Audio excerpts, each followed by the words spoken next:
ଆସନ୍ତୁ ଆସନ୍ତୁ ମଣିମା। ମାଣିକ ପାଟଣାର ଜନସାଧାରଣ ଆପଣଙ୍କୁ ଦର୍ଶନ କରିବା ପାଇଁ ବ୍ୟସ୍ତ। ଆସନ୍ତୁ ବିଜେ କରନ୍ତୁ।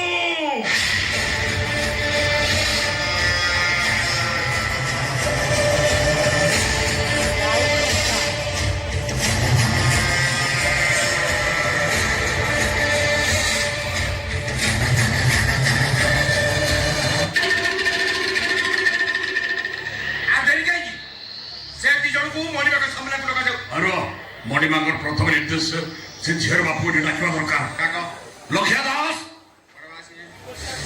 লক্ষিয়া দাস, মণিমাঙ্গের সামনে উপস্থিত হুয়।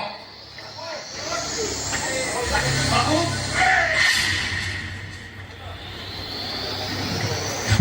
ক্ষমা করিবে মণিমা, ইয়ে লক্ষিয়া দাস। ইয়ার পানি নহলে চলিব, ହେଲେ ବିନା ଆସ୍କା ଫଟରେ ୟାର ଦିନ ହୁଏନି, ରାତି ବି ହୁଏନି। ଦେଖୁନାହାନ୍ତି ନିଶାରେ ଟଳଟଳ ହେଇକି ଭୁଇଁ ତାଡୁଛି।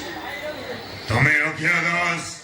ମୋ ବାପା ନା ନବଘନ ଦାସ, ତା ବାପା ନା ଶ୍ରୀହରି ଦାସ, ତା ବାପା ନା ମଧୁ ଦାସ, ତା ବାପା ନା ସିଧୁ ଦାସ, ତା ବାପା ନା ହରି ଦାସ। ତୋ ଝିଅ ରାଧା କଣ କରୁଛି ଜାଣିଛୁ? ଜାଣିଛି, ଖାଉଛି ପିଉଛି ଖେଳୁଛି ବୁଲୁଛି। ରାତି ହେଲେ ତା ରୁମରେ କବାଟ ଦେଇକି ଶୋଉ। ବାବୁ ଶୋଉଛି କି ନାଇଁ ମୁଁ କହିପାରିବିନି। ଲକ୍ଷିଆ ଦାସ,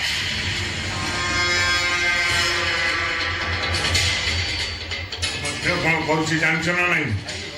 ତମ ଝିଅ ଗୋଟେ ଯୁବକ ସହିତ ବୁଲାବୁଲି କରୁଛି। ସେମାନେ ସମୁଦ୍ର କୂଳ ଝାଉବଣରେ ଘଣ୍ଟା ଘଣ୍ଟା ବିତଉଛନ୍ତି। ଏ କଥାଟା ଜାଣିଛ ନା ନାଇଁ? କଣ ହେଲା?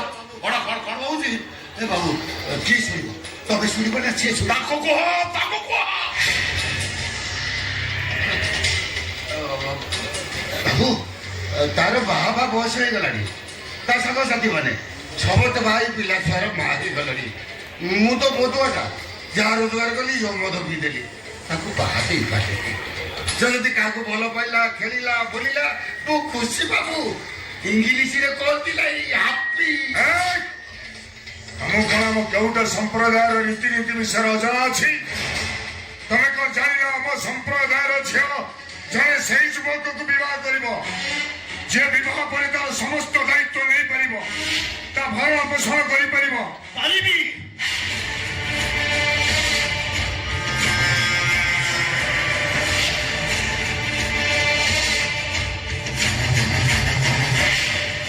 ସେ ବିଶ୍ୱାସ ମୋର ମୋ ଉପରେ ଅଛି।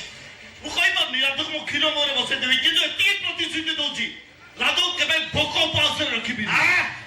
ସେ ଠିକ କରିବ ବାବୁ, ସେ ଠିକ କରିବ। ଆମେ ଯେତେ କେଉଁଟା ସମୁଦ୍ରକୁ ମାଛ ମାରିବାକୁ ଯାଉ, ସବୁଠାରୁ ବେଶୀ ମାଛ ମାରିବା ଧରେ।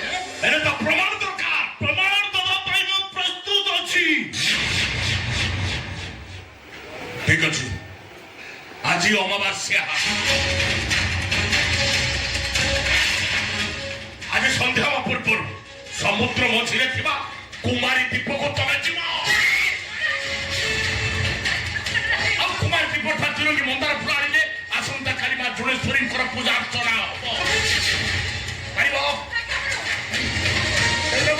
କୁହ ପାରିବ? ମୁଁ ପାରିବି।